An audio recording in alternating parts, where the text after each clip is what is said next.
দৃষ্টিহীন পরীক্ষার্থী অথচ বিশেষভাবে সক্ষম হিসাবে ছিল না কোনো সার্টিফিকেট, তাই পাওয়া যাচ্ছিল না অনুলেখক। স্বভাবতই দুদিন পরে হতে চলা মাধ্যমিক পরীক্ষা নিয়ে চরম দুশ্চিন্তায় ছিল মালদার শামসি সীতাদেবী বালিকা বিদ্যালয়ের দৃষ্টিহীন পরীক্ষার্থী প্রীতি যাদব। তাই পরীক্ষার দুদিন আগে শুক্রবার হন্তদন্ত হয়ে বিশেষ সক্ষম হিসাবে সার্টিফিকেটের আবেদন জানায় চাঁচল সুপার স্পেশালিটি হাসপাতালের সুপার সুমিত তালুকদারের কাছে। আর এতেই সুফল মেলে হাতে নাতে। হাসপাতাল সুপার তড়িঘড়ি করে ওই পরীক্ষার্থীকে মেডিকেল বোর্ডের কাছে বসিয়ে প্রয়োজনীয় পরীক্ষা নিরীক্ষা করে তার হাতে তুলে দেন বিশেষভাবে সক্ষমদের শংসাপত্র, যা পেয়ে সমস্ত দুশ্চিন্তা উদ্বিগ্নের অবসান ঘটে প্রীতির।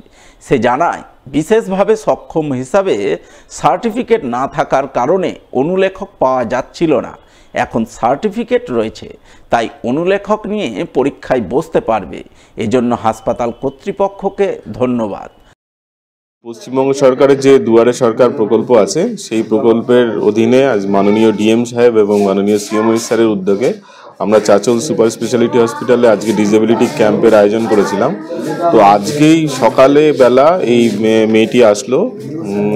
মেয়েটি এসে আমাদের কাছে আসলো যে তিনি হলো সামনে মাধ্যমিক পরীক্ষা, কিন্তু তিনি চোখে দেখতে সমস্যা। তো আজকেই আমরা তড়িঘড়ি, যেহেতু বোর্ডটা ছিল, তাকে আমরা ইউডিআইডি রেজিস্ট্রেশন করে তাকে আমরা বোর্ডের সামনে বসালাম এবং চোখের ডাক্তারবাবু দেখে তাকে আজকেই যাতে সার্টিফিকেটের ব্যবস্থা করা হয় সেই ব্যবস্থাটা আমরা করলাম এবং উনি সার্টিফিকেট পেয়েও গেছে। এবং সার্টিফিকেট পেয়ে যেটা সুবিধা হলো সেটা হলো উনি যে চোখে দেখতে পাচ্ছেন না, 80% যে ডিসেবিলিটি হলো, তার জন্য উনি হয়তো রাইটার পাবেন, সাহায্য পাবেন, মাধ্যমিক পরীক্ষাটা ঠিকমতো দিতে পারবেন। আমাদের অশেষ শুভেচ্ছা রইল মেয়েটির প্রতি যে তিনি পরীক্ষা দিতে পারবেন খুব ভালোভাবে। আশা রইল ভালো পরীক্ষা দেবে।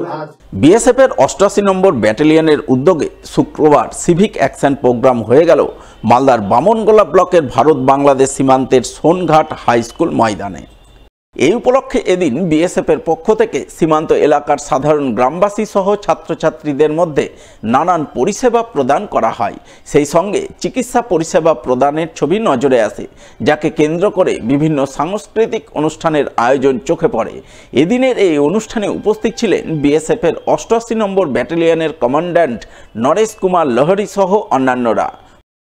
सिविक एक्शन का प्रोग्राम था।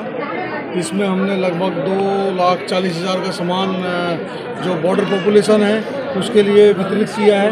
जो मेन मोटो है हमारा सिविक एक्शन प्रोग्राम का, जो सामंजस्य है सिविल पॉपुलेशन, बॉर्डर पॉपुलेशन और बीएसएफ, उसके बीच में तालमेल बना रहे और बीएसएफ को सिविल पॉपुलेशन सपोर्ट करे और सिविल पॉपुलेशन जो बॉर्डर पॉपुलेशन है वो बीएसएफ को सपोर्ट करे।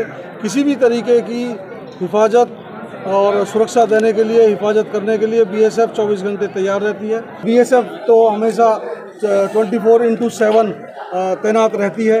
जब दुनिया अपने रात को घरों में जाती है तो बीएसएफ अपने जगह से निकल के बाहर आती है और सिविल को सुरक्षा प्रदान करती है, बॉर्डर की गार्ड करती है और सीमा को सुरक्षा देती है। एकल ग्रामोत्थान फाउंडेशনের উদ্যোগে কৃষি প্রদর্শনী ও মেলা হয়ে গেল মালদার হবিবপুর ব্লকে। শুক্রবার কৃষি প্রদর্শনী ও মেলার আয়োজন চোখে পড়ল হবিবপুরের ভালুকবোনা গ্রামোত্থান রিসোর্স সেন্টারে। এদিনের এই কৃষি প্রদর্শনীতে হবিবপুর ব্লকের বিভিন্ন প্রান্তের কৃষকরা তাদের উৎপাদিত শাকসবজি ফলমূল নিয়ে হাজির হন। সেই সঙ্গে হস্তশিল্পের প্রদর্শনী চোখে পড়ে।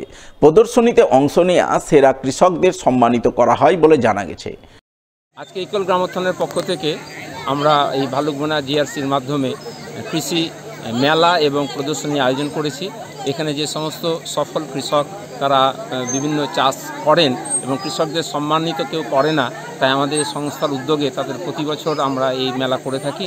এখানে যারা উৎকৃষ্ট মানের ফসল নিয়ে আসেন তাদেরকে আমরা পুরস্কৃত করি এবং এখানে প্রচুর ধরনের যে সমস্ত ফল মূল শাকসবজি তারা নিয়ে এসেছেন এবং জাজমেন্টরা তারা নিরীক্ষণ করে আমরা তাদেরকে প্রাইজ তাদের হাতে তুলে দিই।